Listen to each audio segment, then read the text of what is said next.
stop biting so hard. I didn't like it, and I tried telling him over and over again because he wasn't actually trying at all to not. Yeah, boys, not gonna lie, today's gonna be a little bit more of a serious video. We're gonna be talking about the Wilbur Soot allegations and everything that's been going on Twitter with that. So apparently Wilbur's ex-girlfriend came out and said a bunch of stuff like, hey, so this dude like abused me and like bit the crap out of me like a zombie from The Walking Dead. Which I'm gonna just say this off the bat, if mans actually did that stuff, lock him up, put him in jail, like deadass. You put your hands on a woman, then you deserve to be locked up and treated like a woman in prison, if you catch my drift. Your boy Lofi understands on a personal level because I ain't had the best childhood either, man. People like this deserve to be locked up. They need to serve their time and get beat up a couple times. Now that I got that out the way, I just want to say, where is the proof? You know, I remember whenever all the Dream stuff was going on, everybody was like, we need to wait for the proof, guys. I don't think Dream would ever actually do this. We need to wait for Dream to respond. Why aren't we giving that exact same energy to Wilbur Soot? You know, there's all that's been is a bunch of people talking and making text posts on Twitter, but nobody's released any DMs, any pictures, nothing like that. We waited, I forgot what, how long for Dream to make his response video? It's honestly insane to me that every time a situation like this happens with a popular content creator who's usually more on the family-friendly side, has some stuff come out about them, whether it be true or not true, and everybody just goes immediately into just believe the victim, bro, which understandable. Yes, the majority of crimes against women when it comes to abuse do not get reported, and women just have to go about their lives knowing that their abuser is just out there free going to Kanye concerts. Not everybody has the Lofi luck where the abuser kills themselves and you get the good ending, all right? That doesn't happen for everybody. Ooh, getting a little personal on this video. But in all seriousness, it just amazes me how every single time there's allegations put out about anybody, it's never really handled right. Like, look at the Slazo situation, Dream situation, the Quiet situation. I can go on and on. All these were times where nobody waited long enough for actual proof to be presented, and people had to delete accounts, delete tweets, retract statements, or just straight up ignore it and pretend like they didn't peddle false information. Like, I can't imagine if, you know, some stuff came out about me and my homies Kid and Dumpy just immediately took to Twitter. It was like, fuck Lofi, bro, I can't believe you did this, bro, fuck you, I hope you die. But also, I'm not really surprised that this is the reaction that he's getting from his audience. This man has built up an audience of people who back in, you know, remember the BLM times? Were reporting anybody and everybody who had a slightly different opinion about any situation. People were getting doxxed, people were getting death threats. Hell, even I myself got a bunch of threats and stuff against me whenever I was supporting my homie John Swan against the Dream stands when that situation was going on. It did turn out that John Swan was lying and I looked like a dumbass and that sucked. But a bunch of those stands reported my account because they saw me using the word nigga and they didn't take enough time to look at my pinned tweet and see that I was black. I just got that account unbanned because Elon bought Twitter. I had to send a long-ass email saying, the old team was racist. Can I get my stuff back? A bunch of, like, cringe 15-year-old white girls reported me. Like, we're not really dealing with rational people. Hell, some of you even watching this are probably some of those people, and I just want to say, big fuck you. But anyways, there's a lot about this situation that doesn't make sense to me. Because apparently, you know, Shelby put out a bunch of tweets, which I'll throw up here. Like this one, coming on Twitter only to say this. If she wanted to name him, she would. Stop saying this. It's a lie. There are a lot of reasons a victim might not come to name their abuser. Don't tell them it's because they don't want to. This tweet is now deleted. There's actually a lot of tweets that are about the situation that are no longer there. They're no longer up. If you're so confident in the fact that this man did what he did, why delete the tweets? If you have proof, why delete the stuff of you talking about it? And even in Wilbur's response, he says that he has, you know, some text messages and stuff that could prove his innocence, but he won't release them out of privacy. Even that seems sus to me. That looks like there's other stuff that might come to light if he releases those messages. Like, what is dude trying to hide, or what is he so afraid of that he doesn't want to release messages that could clear his name? Like in the second part of his response, he says, the allegation of abuse, particularly in the form of biting, deeply shocked me. Throughout our relationship, I understood from our numerous conversations and text message exchanges on the subject that this behavior was consensual, playful, and reciprocally enjoyed. I truly believe those personal message exchanges reflect mutual affection and an understanding. But out of respect for her, I choose not to publish them, and I emphasize my perspective is not shared to diminish or invalidate anyone's feelings. Like, bro, I'm sorry. If I'm innocent, fuck your feelings, fuck your experience.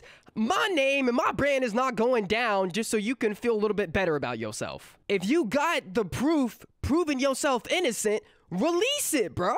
Like if you really innocent and like you truly believed what you believe, release the information. Clear your name. And then also, like, everybody that he, you know, used to do content with, like Dream coming out with their responses being like, you're just straight up invalidating, bro. Why'd you even say the stuff you said it? Or like, why did you word it like that? And I'm just like, man, there's no really any right way to word this. Like, man's just trying to be respectful of someone else's experience and clear his name. But also, I don't really feel too bad about, you know, the way he's being treated because of the audience that he cultivated. You know, you cultivate an audience of people who act a certain way. You can't be upset when they act that way towards you. Hell, I said the same thing about Aiden Ross whenever he was talking about, man, I can't believe my audience is being little assholes to me, bro. You're only supposed to do that to other people. Like, I don't care if it's Wilbur Soot, Dream, Aiden Ross, or Jack Doherty, bro. Like, if you cultivate an audience that likes to do some fuck shit and then get mad when they do fuck shit to you, it's your fault. Personally, I just want to say this entire situation just doesn't really sit right with me. Like, something just feels kind of off. The fact that there's now so many deleted tweets and he won't even release any of the messages that could clear his name really just seems damning in my opinion. Like, I'm sorry, if, like, somebody came out the woodwork and tried to accuse me of a bunch of stuff and I had proof sitting on my phone, in my Google Drive, wherever, I'm releasing it the second I can get it all together in a comprehensible format. Also, why is it always the Minecraft YouTubers? Why is it always the people that be playing Minecraft all the time that for some reason be doing the most heinous shit? Like, bro, I grew up on Minecraft. I used to download a cracked version of it on my shitty Windows 8 laptop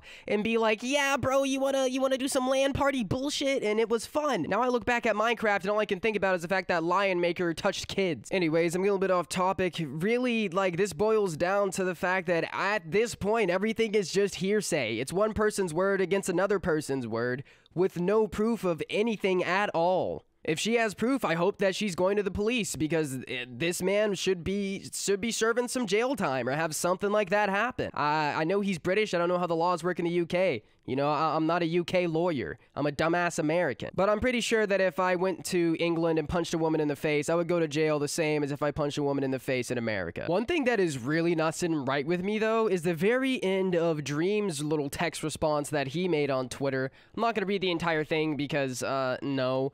But at the very end, he says, thank you for being brave. Did you thank your accusers for being brave, bro?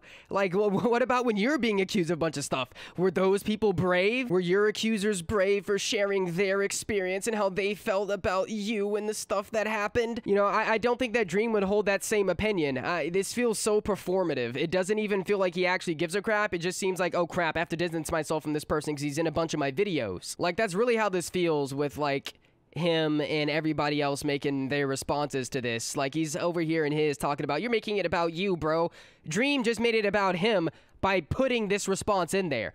All he had to do was maybe like or retweet some of like his ex's stuff and, you know, support her that way if he really did. Why did he need to make this whole long statement? Like, I'm sorry, if I find out that one of my bros like actually did something and there's actually proof, they're getting unfollowed, blocked on everything, and then I'm gonna tweet out, hey, yo, we smoking that Shrek pack. Dear God, Shrek, I know you wouldn't actually do anything like that. It was just for a video. Please forgive me. But in all seriousness, it just seems so weird to me that Dream is still on some bullshit, even after his own personal experience with being falsely accused. Like, bro, they're all coming out with these responses like they've been known that this is a thing for so long and they've just been waiting for her to come out first. Like, no, I'm sorry, bro. If I've known that my homie has been doing some super messed up stuff behind the scenes, I'm gonna say something. I'm putting bro in jail. I'm not gonna make a little tweet to make myself look good to my audience. No, bro, I'm actually, why? Why make the tweet, bro? Like, either they didn't know, and they're like, oh my god, this is so crazy, and they shouldn't have made any of those responses and waited for the proof, or they've known for a long time, and them making these little text response is just making themselves look good. Which, kind of weird in my opinion, bro. Like, you don't need to suck yourself off for your audience, man. Like, they're entertained enough. But then again, this is the side of YouTube and the internet where if you don't do everything exactly like your audience wants, they'll find your dead grandma, bring her back to life just to dox her and get her shot. If he did it, lock him up.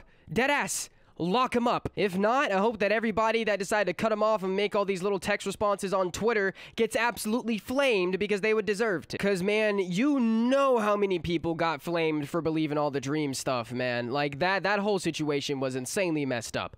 I don't like Dream personally, but nobody deserves to be falsely accused of anything like that. It's not cool, and it diminishes, like, actual victims' experiences. Anyways, moral of this video is, don't make Minecraft videos. Just don't.